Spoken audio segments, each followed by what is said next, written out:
du monde. À suivre dans la deuxième partie de 50 minutes Inside, l'Écosse, terre de légende, dépaysement assuré dans le document d'Inside. À tout de suite.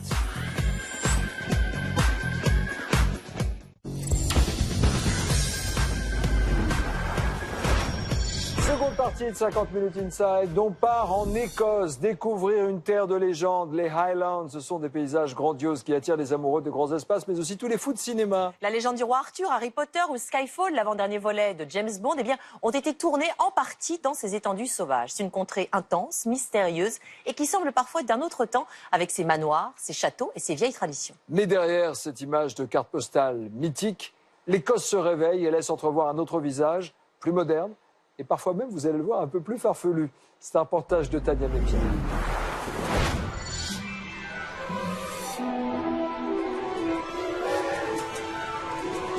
C'est un train reconnaissable entre mille qui traverse le nord de l'Écosse, le Jacobite Train.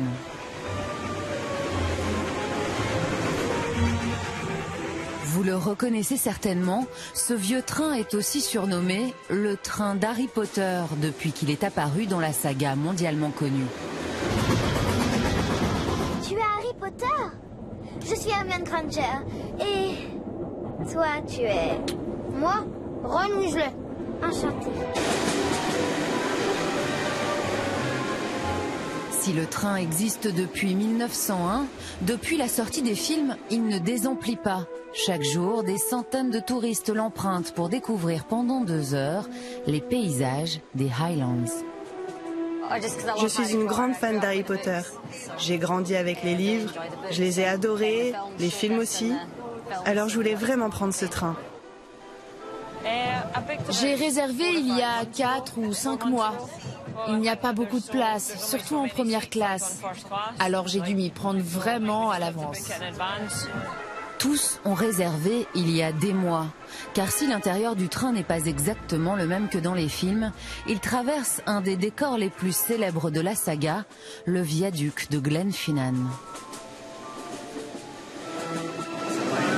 Oh, le viaduc!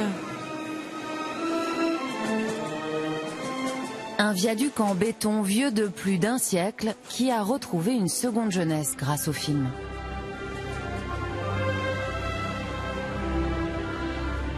Dans le deuxième volet de la saga, par exemple, Harry Potter et son ami Ron Weasley le survolent dans leur voiture magique.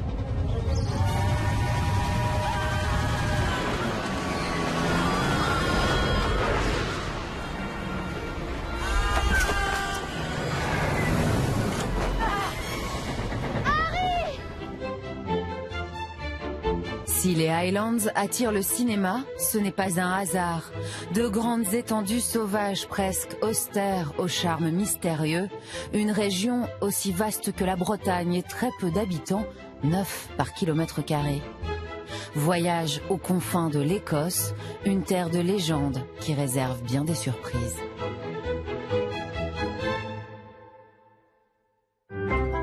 Ce matin-là, nous avons rendez-vous avec Bill Telford. Bill a trouvé une façon très originale de faire découvrir les Highlands. Bonjour, comment ça va? Vous allez bien? Vous pouvez vous garer là si vous voulez. Depuis quelques années, il organise des événements exclusifs réservés aux propriétaires de très belles voitures. J'ai travaillé pendant 30 ans dans le business du whisky et j'ai décidé de faire autre chose. Je suis passionné par les voitures de sport, j'en possède une et j'ai fait de cette passion mon nouveau métier. Aujourd'hui, ils sont une trentaine à exposer fièrement leur bolide. En pleine campagne, c'est un défilé de Jaguar, de Ferrari et autres Aston Martin. Quand on a une voiture comme ça, il faut la sortir, pour que tout le monde la voie. Et le chien adore. C'est le lit pour chien le plus cher du monde. C'est une Skyfall Silver. Cette couleur grise a été créée spécialement pour le film. Bon, je n'ai pas James Bond pour la conduire, mais j'ai mon mari. Il fait de son mieux.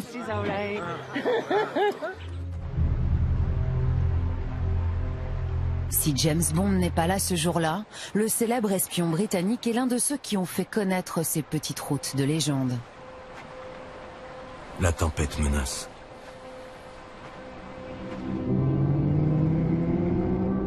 Dans Skyfall, Daniel Craig conduit son Aston Martin pendant des heures jusqu'au célèbre manoir où l'espion a grandi.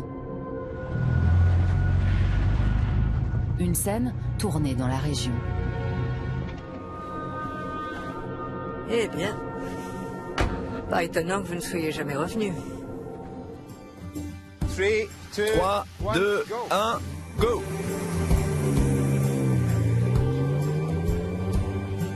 Comme 007 ce jour-là, les conducteurs de voitures de luxe ont eux aussi le privilège de rouler ici, sur ces chemins privés d'ordinaire fermés au public. Autre surprise pour les participants, la ligne d'arrivée se trouve devant l'un des plus beaux châteaux d'Écosse, le château d'Inverary. C'est l'une des résidences du clan Campbell, propriétaire de la célèbre marque de whisky. Grâce à ses relations, Bill Telford ouvre ce jour-là les portes du château aux membres de son club. Ok, rapprochez-vous. 1, 2, 3... C'est un lieu très prestigieux. Normalement, cette partie est privée.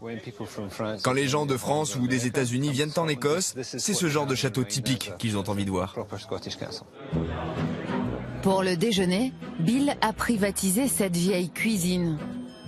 Comme un voyage dans le temps. Le château, vieux du XVe siècle, a conservé son ambiance surannée. Dorures, tapisseries, vieilles armures. Pas étonnant qu'il ait servi de décor à la série anglaise à succès, Downton Abbey. Les Highlands regorgent de ces vieux châteaux que le cinéma, les stars et les touristes adorent. Le château d'Eilean Donan a servi de décor au mythique film Highlander. Celui d'Inverlochie est devenu un hôtel grand luxe, prisé des célébrités. Et le château de Balmoral est le lieu de vacances de la reine d'Angleterre depuis des décennies. Élisabeth II y a passé presque tous ses étés en famille. Balmoral Castle. Here, since the time of Queen Victoria, the royal family has enjoyed days of leisure after the season. Prince Charles finds a private rodeo good fun, even if the calves don't quite grasp the idea. Mais si ces vieilles bâtisses font la renommée de la région, certains châtelains ont décidé de leur donner un second souffle pour s'amuser et attirer un nouveau public.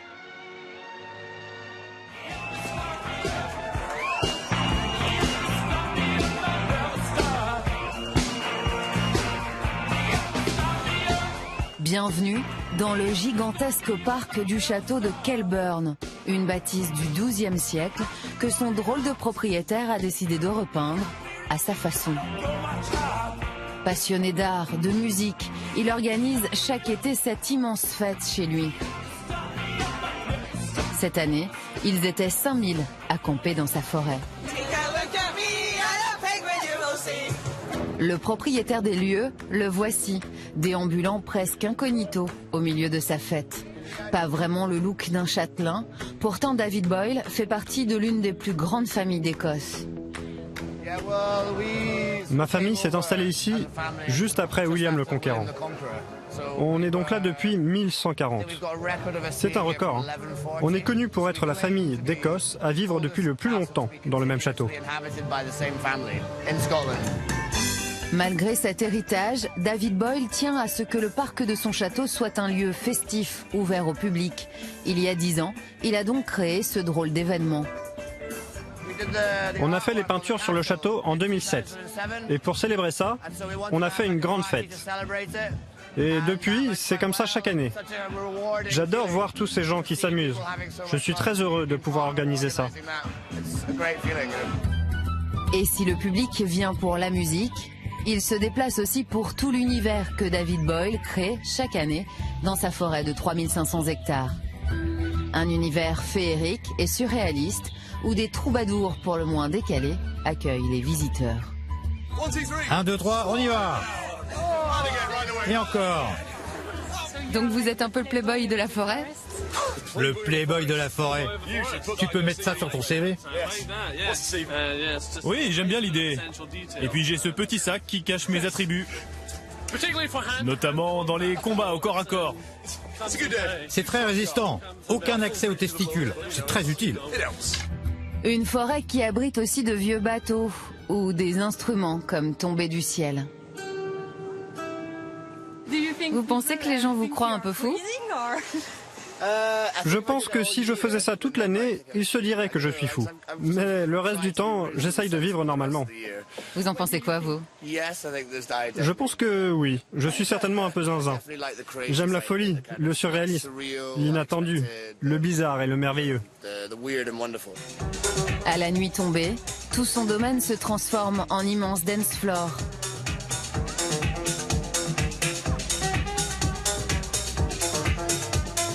En à peine 10 ans, cette fête est devenue incontournable pour tous ceux qui cherchent une Écosse loin des clichés.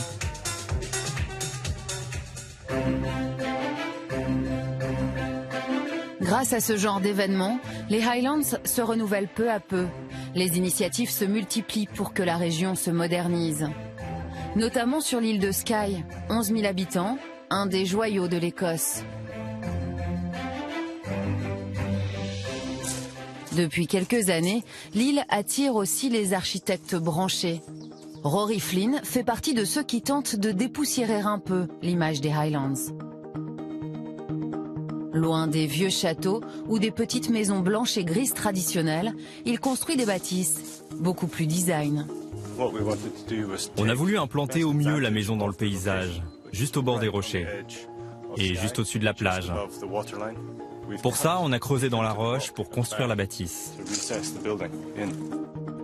Une chambre d'hôte en bois, au style très épuré, avec une vue sur la nature dans toutes les pièces. Rory a déjà construit une centaine de maisons de ce type sur l'île. Dans les années 70, 80, 90, personne n'a vraiment réfléchi à l'architecture ici. Nous, on essaye de faire des maisons dans l'air du temps.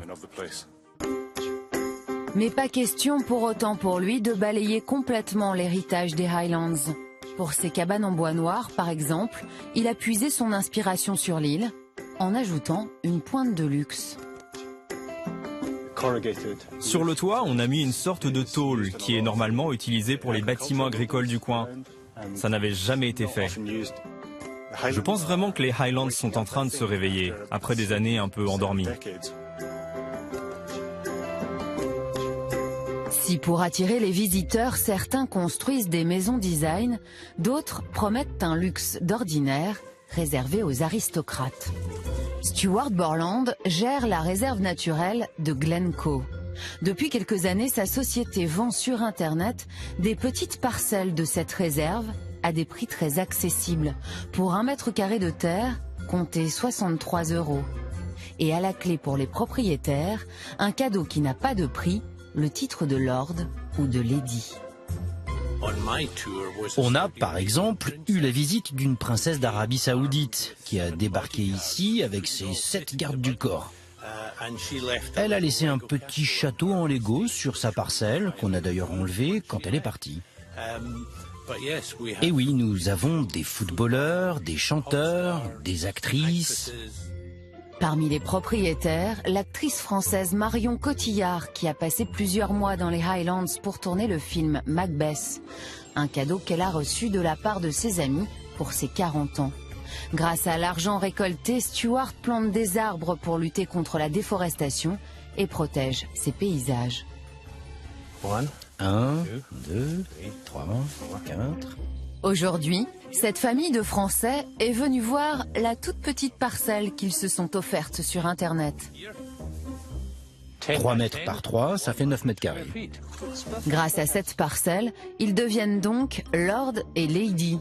Rien à voir avec les titres de noblesse qu'offre la reine, c'est juste une marque de reconnaissance, mais cela fait son petit effet. On parle beaucoup des vedettes, des gens célèbres, mais même les gens comme nous qui sommes de simples infirmiers, eh bien on a envie aussi de montrer que tout en étant infirmiers, tout en étant des gens simples, on peut être quelqu'un de différent et Lord and Lady, justement.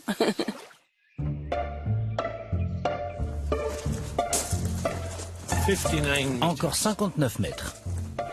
Et ce jour-là, Stuart a une petite surprise pour nous, ou plutôt pour nos animateurs. Il tient à offrir à Sandrine et Nikos 2 petites parcelles. Ok, nous y voilà. Là, c'est la parcelle de Lady Sandrine. Et là, celle de Lord Nikos. 2 minuscules parcelles de 30 cm² pour Lady Sandrine Quétier et Lord Nikos Aliagas. Quand ils viendront en Écosse, ils ont tout intérêt à utiliser leur titre. Car le seul privilège qu'ils offrent, c'est des réductions dans la région. Dans les gîtes, les hôtels, les restaurants. Vous êtes Lord Nikos? Très bien, moins 50% pour vous. Sandrine et Nikos rejoignent les quelques 100 000 heureux propriétaires de la réserve. En 10 ans, grâce à l'argent récolté, 8 000 arbres ont été plantés. De quoi sublimer encore un peu plus ces Highlands, ce coin reculé d'Écosse.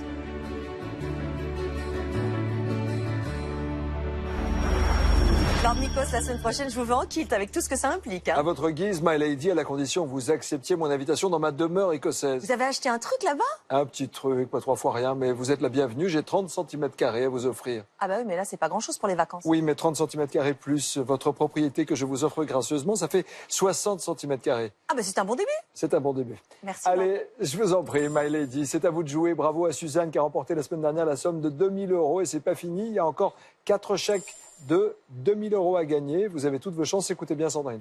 Pour participer au tirage au sort, répondez correctement à cette question. Où se déroule le reportage que vous venez de voir? 1 en Écosse, 2 en Irlande. Vous connaissez la réponse. Alors pour participer au tirage au sort, il suffit simplement d'envoyer 1 ou 2 par SMS au 7 14 14 ou d'appeler le 36 80. Vous avez 5 minutes pour jouer. Bonne chance à tous. My lady. My lord. On se retrouve la semaine prochaine. Des bisous et on danse ce soir avec Jean-Pierre Foucault. Juste après le journal de 20h, Danse avec les stars. Merci de votre fidélité. Bonne Bye bye. soirée.